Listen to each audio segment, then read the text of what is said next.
is poised to become a multi-billion-dollar industry. Inspection, environmental monitoring, photography and film, and journalism, these are some of the potential applications for commercial drones, and their enablers are the capabilities being developed at research facilities around the world. For example, before aerial package delivery entered our social consciousness, an autonomous fleet of flying machines built a 6-meter tall tower composed of 1,500 bricks in front of a live audience at the Frac Center in France. And several years ago, they started to fly with ropes. By tethering flying machines, they can achieve high speeds and accelerations in very tight spaces. They can also autonomously build tensile structures. Skills learned include how to carry loads, how to cope with disturbances, and in general, how to interact with the physical world. Today, we want to show you some new projects that we've been working on. Their aim is to push the boundary of what can be achieved with autonomous flight. Now, for a system to function autonomously, it must collectively know the location of its mobile objects in space. Back at our lab at ETH Zurich, we often use external cameras to locate objects, which then allows us to focus our efforts on the rapid development of highly dynamic tasks. For the demos you will see today, however, we will use new localization technology developed by Verity Studios, a spin-off from our lab. There are no external cameras. Each flying machine uses onboard sensors to determine its location in space, and onboard computation to determine what its actions should be. The only external commands are high-level ones, such as takeoff and land.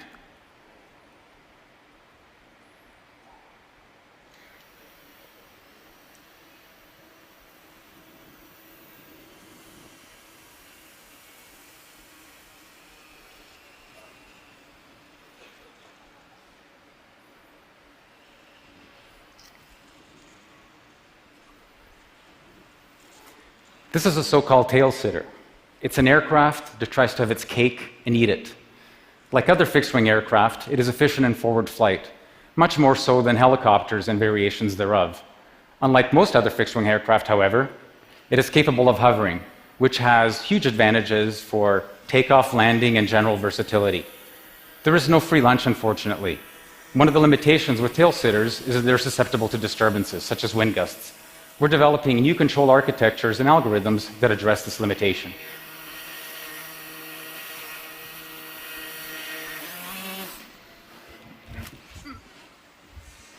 The idea is for the aircraft to recover no matter what state it finds itself in.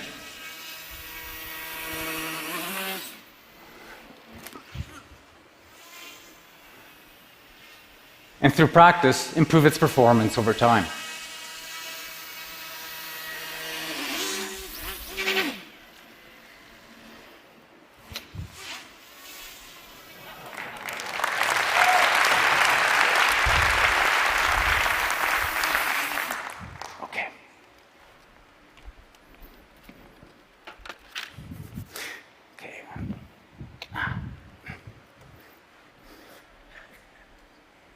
When doing research, we often ask ourselves fundamental, abstract questions that try to get at the heart of a matter.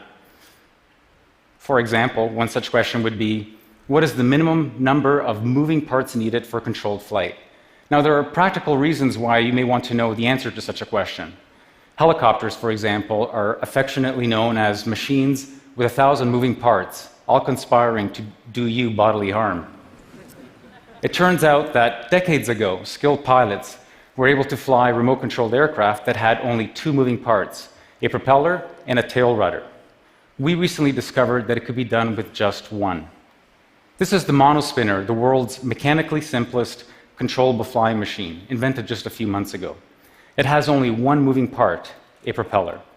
It has no flaps, no hinges, no ailerons, no other actuators, no other control surfaces, just a simple propeller. Even though it's mechanically simple, there's a lot going on in its little electronic brain to allow it to fly in a stable fashion and to move anywhere it wants in space. Even so, it doesn't yet have the sophisticated algorithms of the tail sitter, which means that in order to get it to fly, I have to throw it just right. And because the probability of me throwing it just right is very low, given everybody watching me, what we're going to do instead is show you a video that we shot last night.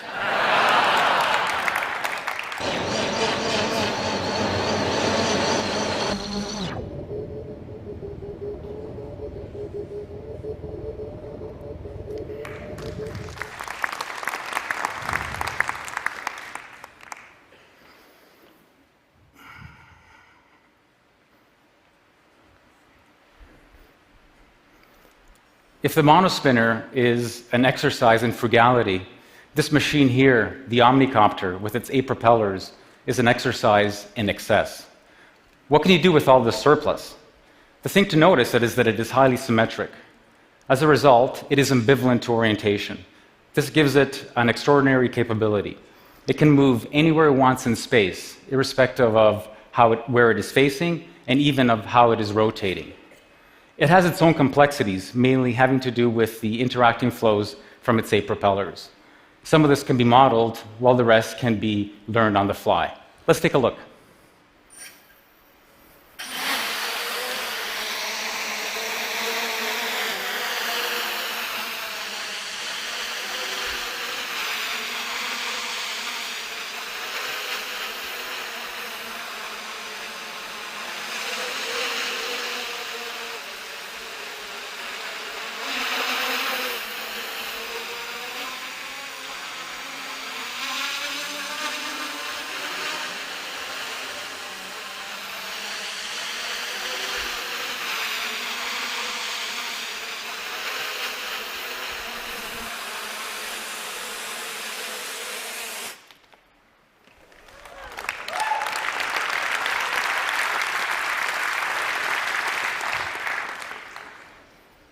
If flying machines are going to enter part of our daily lives, they will need to become extremely safe and reliable. This machine over here is actually 2 separate 2-propeller flying machines. This one wants to spin clockwise, this other one wants to spin counterclockwise. When you put them together, they behave like one high-performance quadricopter.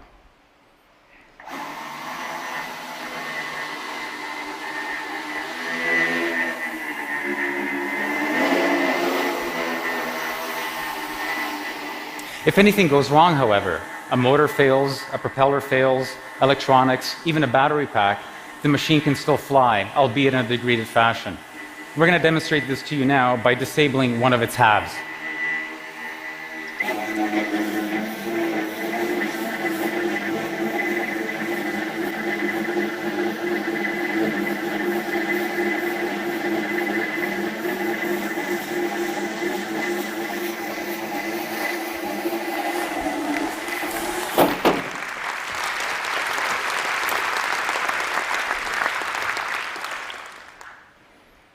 This last demonstration is an exploration of synthetic swarms.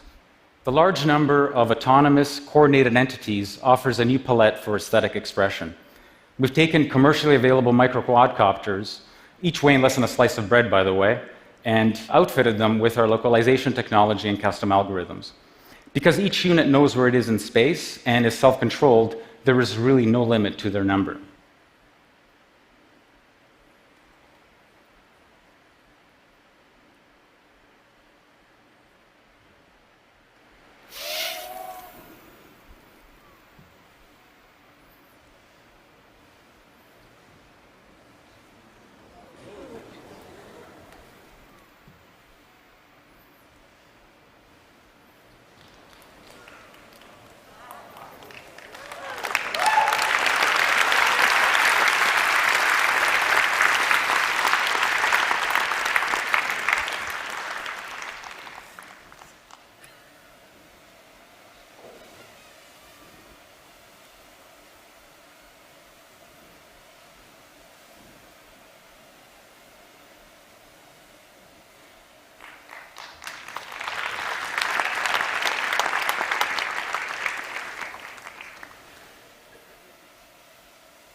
Hopefully, these demonstrations will motivate you to dream up new revolutionary roles for flying machines.